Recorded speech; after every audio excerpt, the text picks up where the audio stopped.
Hey everyone, let's talk about data types in Python. First off, we have the string data type, the most famous example of this being hello world, as it's found in many different starter codes in many different programming languages. Although strings can't have any numerical or true or false value, they are still indeed considered a value.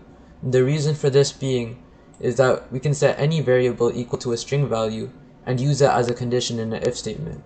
In this case, we have x set at equal to yes, and we're using it as a condition. If x is equal to yes, then print in all caps yes.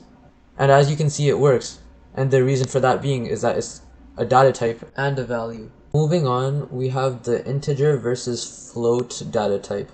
If you know anything or remember anything from 5th grade math, you know that integers are whole numbers that can be either positive or negative. They can never be a decimal. So this could be used in situations such as population, when you count the number of people. For example, there are 29 million people in a random country. You can never have half a person or a quarter of a person, so this makes sense. Another situation is the average height. Now, height can be dependent on a person. One person could be 5 foot, another person could be 5.5 foot. So it makes more sense to use a float, which means to use decimals. A key thing to know in floats is that even if you write 5 foot exactly as a whole number, you can never write just the value 5. You have to write 5.0, which might feel annoying, but that's just how floats work.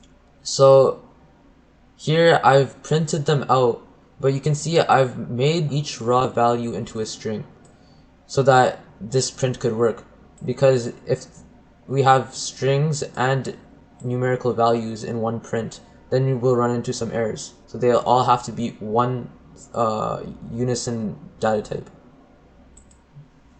So if I run this, you'll see that there are 29 million people in whatever country, and someone is 5.5 foot in it. Finally, we have tuples and arrays. Tuples are lists of numbers that are set in stone. For example, the latitude and longitude of the Eiffel Tower.